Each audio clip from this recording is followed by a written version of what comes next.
Aaron, one thing Vic said after the draft was your versatility may have actually hurt you at Ohio State because you got moved around. How liberating is it to be at one spot, at least for this weekend and moving forward? I think it's a great feeling just because I can kind of focus on that one position and kind of critiquing every small detail. I feel like when you're being moved, when you have to do so many jobs, I mean, I embrace that role. I feel like I'm a very selfless player and a team player, but I mean, it's hard to try to, find all the small intangibles of that, critique yourself the same way you could if you play in one position. Thanks. Go ahead, Nick. Hi, Baron. Thanks for taking the time today.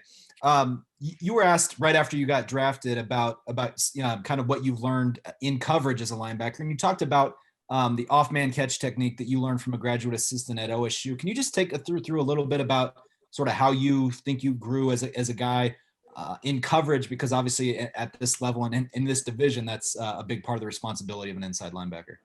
From high school, I feel like I was just being an athlete, but like I said, in college, when I got with our graduate assistant, who Coach Athlete brought in, I was able to just kind of be more of a technician with my coverage, kind of being precise to where I want to have my eyes and being precise in my step or place and not jumping, just kind of staying square and making a man open me up versus opening the gate right away.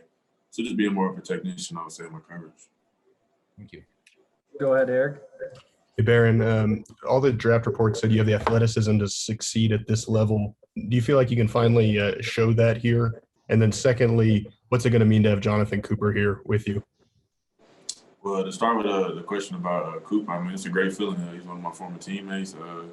He was a captain for us at Ohio State. He's a brother of mine, somebody I do anything for. So it's always a great feeling to have somebody you play college ball with taking the new journey with you because you can lean on one another. It's kind of the same way we leaned on one another at Ohio State when our season got canceled. So just being there for one another.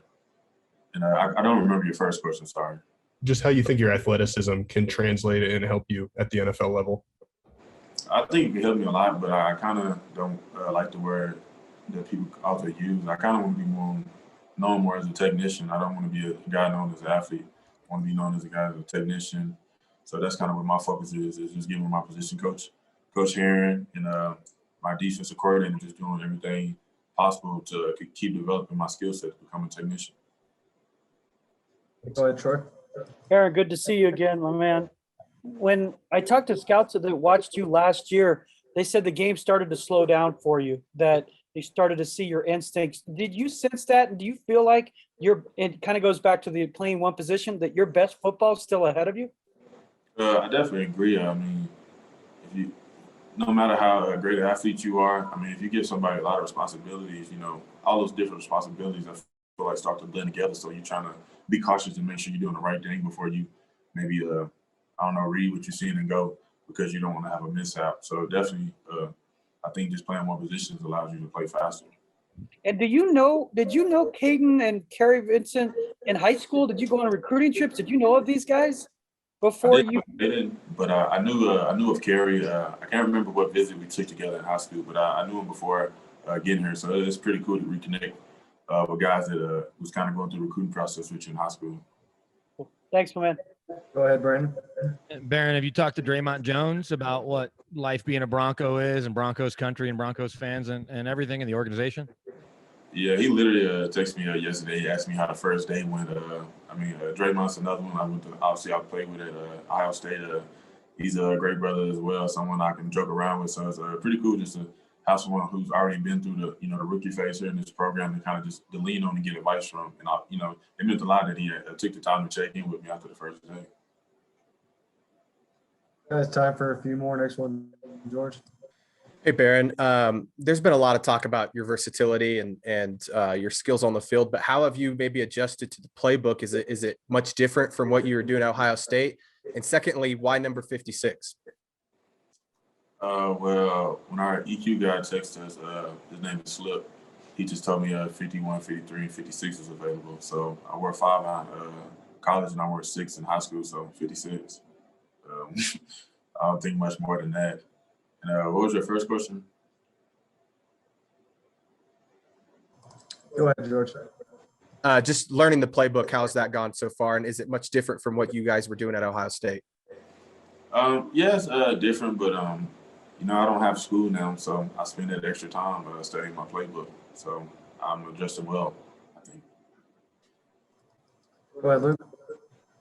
Baron, welcome to Denver. You're joining a veteran defense with Pro Bowlers and decorated players with very strong reputations. As a rookie, how do you plan on making an impression with coaches and your teammates? I think just being a young guy who's eager to learn and just finding the right veterans to be around the guys who the dudes of this program and just soaking up all the knowledge I can. Just being a sponge, always asking the right questions and just being constantly just seeing what I can do better and getting their opinions on things and just showing them just a team player, whether that's on special teams or, whatever the team needs me to do, I'll do, whether that's, holding the ball on a field goal, I'll do it. Final two, we've got Zach and Arnie. Go ahead. Hey, Baron, welcome to Denver. Right after you drafted, you told us you thought you were more comfortable at outside backer. How long do you think it'll take for you to feel really comfortable at inside? I felt comfortable yesterday, so I guess not long. Final one, Arnie. Hey, Baron, most rookies that come into the NFL, the jump from college to the pros, their head's swimming and they have a lot to think about. But it seems to me as though when you're talking about focusing on one position, that you're relying more on instincts than kind of thinking things through. Is that an accurate read on what you're kind of feeling and seeing? I mean, I feel like your instincts just take over, but more so for me is just studying my playbook and knowing my job and just doing my job. But I'm mentally, do you think playing the one position kind of frees you up a little bit to do those things that you're talking about and not have to kind of think through so many responsibilities? Yeah. Mm-hmm. Thank you.